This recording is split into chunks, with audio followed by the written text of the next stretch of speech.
बहुत सारे लोगों को अभी तक ये नहीं पता है कि हमारा जो वजाइना है या योनि मार्ग है, इसे साफ करने के लिए कोई भी साबुन या किसी भी इंटीमेट हाइजीन वॉश जो एडवर्टाइजमेंट में देखते हैं, टीवी एड पे देखते हैं, उससे उसकी कोई भी जरूरत नहीं है। हमारा जो योनि मार्ग है, इसे ऐसे बनाया गया है इस हमारे शरीर में कि वो अपने आप खुद की सफाई कर सकता है।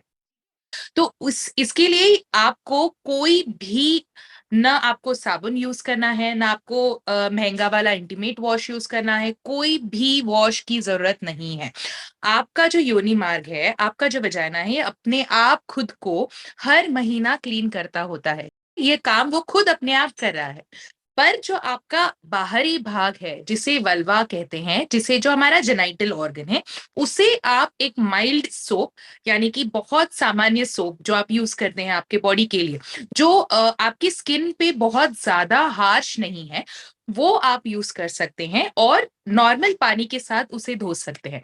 बट उसे धोने का एक तरीका होता है, वो अगर आप इस्तेमाल करेंगे तो आपको इन्फेक्शंस ना होने के चांसेस बहुत ज्यादा है। ठीक है। तो जैसे आपका जो जेनाइटल ऑर्गन है, आपका जो वल्वा है, उसे अगर आप ऊपर से नीचे की तरफ धोएंगे, ठीक है, ऊपर से नीचे की तरफ, यानी कि जो आपका एनस है, जो आपका जहां से लैट्रिन का पार्ट है या जो टॉयलेट का पार्ट है, उसकी तरफ से ऊपर की तरफ नहीं, ऊपर से नीचे की तरफ धोएंगे, तो वो आपके बॉडी में इंफेक्शन को फैलने से रोकेगा। बिकॉज आपका जो नीचे वाला भाग है, उस तरफ बहुत बैक्टीरिया होते हैं। अगर वो आप नीचे से ऊपर की तरफ धोएंगे तो आप वो नीचे से बैक्टीरिया ऊपर ले जा रहे हैं, जिससे इन्फेक्शन के चांसेस बढ़ते हैं। ठीक है। इसके लिए हमेशा याद रखिए, जब भी आप पीरियड्स पे हो, जब भी आप नहाते समय उससे धो रहे हैं, तो हमेशा ऊपर से नीचे की तरफ धोएं, तो जिससे कि आप अपने आप को, अपनी बॉडी को इन्फेक्शन से रोक सकते हैं। सबसे पहला कारण है कि हम चाहते हैं कि हमारा जो बाहरी हिस्सा है, जेनाइटल्स है या जो हमारा वजाइना है, वो बहुत गोरा दिखना चाहिए। तो सबको ऐसे लगता है कि वो सफेद होना चाहिए, क्योंकि सबने डायग्राम्स में वही देखा है। तो वैसा बिल्कुल भी नहीं है। इसके लिए वो जो भी हो, साबुन लगाओ, इंटीमेट वॉश लगाओ, ये सब लगाते रहते हैं और वजाइना के अंदर भी डालते हैं। वजाइना के अंदर अगर आप कोई भी चीज डालेंगे, तो वजाइना का जो अंदर का पीएच है, ठीक है, वो इस तरह से डिजाइन किया गया है कि वो अंदर कोई भी इंफेक्शन अंदर होने से उसे बचाता है। अगर आप अंदर कोई चीज डाल रहे हैं, समझे आपने साबुन डाला, पानी डाला या इंटीमेट वॉश डाला, तो वो उसका पीएच खराब कर रहा है और वो आपको ज्यादा से ज्यादा इन्फेक्शन की तरफ लेके जा सकता है। तो इतना ध्यान रखना है कि आपको कोई भी सोप, कोई भी इवन पानी, आपको वजाइना के अंदर डालने की जरूरत नहीं है। ठीक है। आपको ये एक ध्यान रखना है। वजाइना, आपका जो वल्वा है, उसका कलर नॉर्मली बाकी आपके शरीर से थोड़ा सा डार्क होना स्वाभाविक है और बहुत नॉर्मल है। इसके लिए, और उसका एक टिपिकल सुगंध होता है। ठीक है। ये आप बिल्कुल भी अवॉइड कीजिए कि आप वहां कोई परफ्यूम लगाएं, ठीक है, या डिओड्रेंट लगाएं, क्योंकि उससे भी हो सकता है कि वो आपके वजाइना के अंदर चला जाए और वो वजाइना का पीएच खराब करे। ठीक है। इसके लिए आपको ये सब अवॉइड करना है। अब आप कौन से अंतर वस्त्र पहनते हैं, ये भी बहुत जरूरी है। अगर आप कॉटन के अंतर वस्त्र इस्तेमाल कर रहे हैं, तो वो बहुत ज्यादा अच्छा है। क्यों? क्योंकि उस जगह पे जो भी पसीना आ रहा है, वो उसे शोष लेगा। ठीक है। और वो आगे, क्योंकि पसीना रहने नहीं देगा, इसलिए कोई भी इंफेक्शन रहने नहीं देगा। ठीक है। तो इसके लिए आप कॉटन के अंडरगारमेंट्स यूज करें। बहुत टाइट अंडरगारमेंट्स यूज नहीं करने हैं, क्योंकि वो बहुत ज्यादा पसीना लाएंगे और वो पसीना आपको इन्फेक्शन दे सकता है। ठीक है। और जब आप, आपके पीरियड्स चल रहे हो या माहवारी चल रही हो, तब आप जो भी पीरियड प्रोडक्ट यूज करें, जैसे अगर आप पैड्स यूज कर रहे हैं या टैम्पॉन यूज कर रहे हैं या मेंस्ट्रुअल कप यूज करें, उसको सही तरीके से इस्तेमाल करें। अगर आप पैड्स यूज कर रहे हैं, तो इतना ध्यान रखिए कि वो पैड का जो कवर है, वो कॉटनी हो, सॉफ्ट हो, आपके जो जेनाइटल्स है, आपका जो वल्वा है, उसको हर्ट ना करे। ठीक है। नहीं तो उससे सैनिटरी रैशेस आ सकते हैं। ठीक है। आप उसे 4 से 6 घंटे में बदलें, अगर वो भरा हुआ नहीं है फिर भी, क्योंकि ये हाइजीन के लिए बहुत इंपॉर्टेंट है। अगर आप टैम्पॉन यूज कर रहे हैं, तो आप इतना ध्यान रखिए कि आपको 6 घंटे में उसे चेंज करना ही है। इससे इन्फेक्शन बढ़ने से रुकेगा। अगर आप मेंस्ट्रुअल कप यूज कर रहे हैं तो आपको हर 12 घंटे में उसे एम्प्टी करना है, उसे खाली करना है और फिर वापस से अंदर डालना है, ठीक है। अगर आप सेक्सुअली एक्टिव हैं तो आपको इतना ध्यान रखना है कि आप मोस्ट ऑफ द टाइम आप बैरियर कॉन्ट्रासेप्टिव यानी कि कॉन्डम का इस्तेमाल करें, क्योंकि इससे के जो पार्टनर हैं उनसे आपको इन्फेक्शंस नहीं होंगे, ठीक है, और आप आपके वजाइना के स्वास्थ्य का ज्यादा से ज्यादा ख्याल रख सकते हैं। ऑल्सो अगर आपको कोई भी क्रॉनिक मेडिकल डिसऑर्डर है जैसे कि डायबिटीज, हाइपरटेंशन, अगर आपको थायराइड या ऐसा कोई भी डिसऑर्डर है जिससे कि आपकी इम्यूनिटी कम हो रही है, तो ये आपके वेजाइनल हेल्थ को इम्पैक्ट कर सकता है। तो आप ये जरूर ध्यान रखिए कि आपको अगर ये कोई भी डिसऑर्डर है तो ये कंट्रोल में रहे, आप अपने डॉक्टर से बात करिए और इसे कंट्रोल में लाइए, फिर आपका वेजाइनल हेल्थ एकदम ठीक रहेगा। कॉमन वेजाइनल प्रॉब्लम्स बहुत सारे हैं। जो हम आजकल देख रहे हैं वो है वेजाइनल डिस्चार्ज, यानी कि वजाइना योनि मार्ग से पानी बाहर आना, ठीक है। तो सफेद पानी आने की बहुत ज्यादा शिकायत होती है। तो हमारा वजाइना जो है वो नॉर्मली कुछ सिक्रीशंस बनाता है क्योंकि वो अपने आप को साफ कर रहा है, ठीक है। तो वो सिक्रीशन जो होता है वो पानी की तरह होता है, उसका कोई रंग नहीं होता, उसका कोई स्मेल नहीं होता, और उसकी जो कंसिस्टेंसी है वो चेंज होती है हर महीने में, ठीक है। और ये थोड़ा जैसे आपका पीरियड्स, जैसे आपकी माहवारी पास आने वाली होती है, वो थोड़ा बढ़ने लग जाता है, वो नॉर्मल वेजाइनल डिस्चार्ज है। पर अगर ये पानी की बदबू आ रही है या इसका रंग बदल रहा है, बहुत ज्यादा गाढ़ा पानी आ रहा है और इसका कोई कलर अलग है जैसे कि पीला रंग है, हरा रंग है, तो यह अबनॉर्मल है।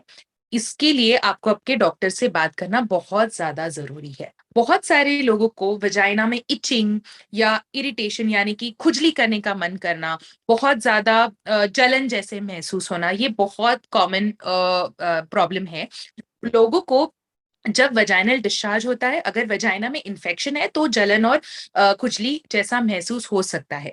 बहुत लोगों को इंटरकोर्स के बाद यानी कि सेक्स के बाद भी ये महसूस होता है। तो इसका direct connection sexually transmitted infection यानी कि इंटरकोर्स से जो इन्फेक्शन एक दूसरे को पार्टनर्स दे सकते हैं वो बहुत ज्यादा हो सकता है, ठीक है। तो अगर आपको ये महसूस हो रहा है और ये बार बार बढ़ रहा है तो ये बहुत जरूरी है कि आप अपने डॉक्टर से बात करिए, क्योंकि जब वो बहुत प्राइमरी स्टेज में है, मतलब अभी आपको सिर्फ थोड़ा सा ही तकलीफ है, तभी अगर आप उसके पूरी ट्रीटमेंट लेंगे तो आगे जाके इसके कोई भी कॉम्प्लिकेशंस नहीं दिखेंगे। बहुत लोगों को इंटरकोर्स के बाद यानी कि सेक्स के बाद पानी जाना या तो फिर उनको ब्लीडिंग होना, ये बहुत कॉमनली दिखाई देता है। अगर आपको बहुत ब्लीडिंग लग रहा है और वो ब्लीडिंग जो है वो एकदम रेड है, ब्राइट रेड मतलब लाल रंग का है, तो फिर आपको डॉक्टर को दिखाना बहुत जरूरी है, क्योंकि हो सकता है कि अंदर कोई घाव हो, या तो जो हमारा गर्भाशय होता है उसका जो मुंह होता है उसके ऊपर अगर अल्सर हो, या तो कैंसर के अगर प्री चेंजेस हो, तो वो ऐसे सिम्टम्स प्रेजेंट कर सकते हैं। तो बहुत ज्यादा जरूरी है कि आप अपने आप को टेस्ट कराएं। एक पैप स्मीयर नाम की टेस्ट होती है जो सर्वाइकल कैंसर यानी कि गर्भाशय के मुंह का जो कैंसर होता है उसको पहले ही, बहुत पहले मतलब बढ़ने से पहले ही वो उसे डिटेक्ट कर लेता है। इसके लिए ये जरूरी है कि आप अपना हर 3 साल में एक बार पैप स्मीयर करवाएं, और अगर आप में कुछ उस पैप स्मीयर की टेस्ट में अगर कुछ खराबी पाई जाती है तो वो आप बहुत जल्द डिटेक्ट कर सकते हैं। हेल्दी वजाइना यानी कि वजाइना के स्वास्थ्य के लिए आप कुछ टिप्स फॉलो कर सकते हैं। नंबर 1, आप एक बहुत ही हर दिन नहाइए एक बार एटलीस्ट। कोशिश कीजिए कि आप अपने अंतर्वस्त्र रोज चेंज कर रहे हैं। आप कॉटन के अंतर्वस्त्र यूज कीजिए जैसे कि मैंने पहले बताया, और टाइट अंतर्वस्त्र ना हो, ठीक है। आप अगर वहां का जो आपका जेनाइटल ऑर्गन है, जो आपका जेनाइटल्स है, उसे क्लीन रखिए, ठीक है। ये जरूरी नहीं है कि आप वहां पे शेविंग कीजिए या वहां के बाल निकालिए, ये जरूरी नहीं है। पर अगर आप वहां का एरिया क्लीन रखेंगे तो फिर आपको कोई इन्फेक्शन नहीं हो सकता। जो भी आप सैनिटरी प्रोडक्ट यूज कर रहे हैं उसके बारे में आप पूरी जानकारी लीजिए, उसे कैसे यूज करना है, कितने देर में चेंज करना है, ये सब ध्यान रखना है। आप अपना शुगर कंट्रोल कीजिए, शुगर इंटेक देखिए, अगर घर में या आपको भी कभी हिस्ट्री है डायबिटीज की, किसी चीज की, तो फिर अपना शुगर्स कंट्रोल में रखना बहुत ज्यादा जरूरी है। उस जगह पे बहुत ज्यादा पसीना ना रहने दे, और अपनी इम्यूनिटी को स्ट्रांग रखिए। जैसे आप अभी कोविड की वजह से सबको पता है कि इम्यूनिटी स्ट्रांग करने के लिए क्या क्या करना चाहिए। एक हेल्दी डाइट फॉलो कीजिए, एक्सरसाइज रेजिम फॉलो कीजिए, ठीक है, और अपने विटामिन ठीक करिए, ये सब बहुत ज्यादा जरूरी है। ये सब आप कीजिए आपके वेजाइनल हेल्थ के लिए। तो सबसे पहले तो ये जरूरी है क्लीनिंग, ओके, कि आप क्लीन कैसे करेंगे।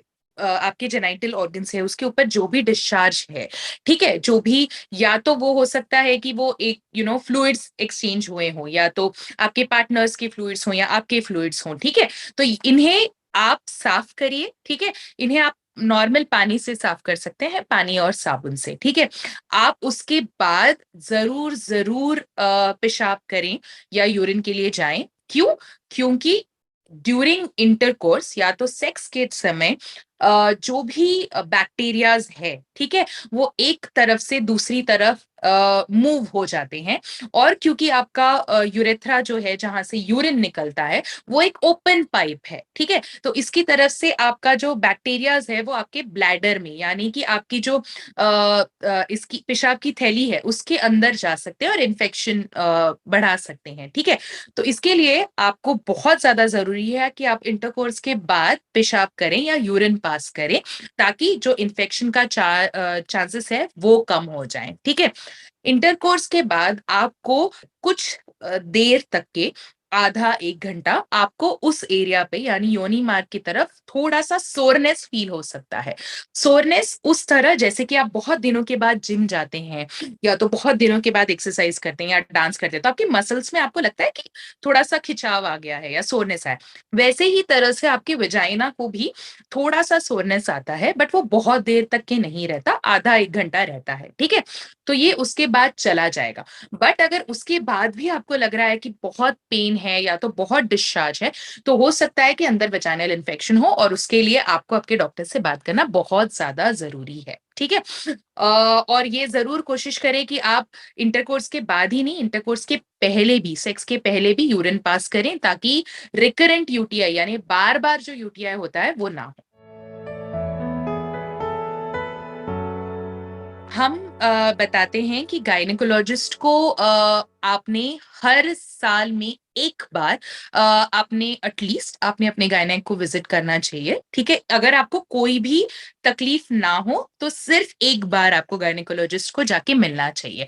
क्यों? क्योंकि कभी कभी कुछ ऐसी चीजें होती हैं जो आपके ध्यान में नहीं आती, या तो फिर बहुत ज्यादा बढ़ने के बाद समझ में आती है, ठीक है।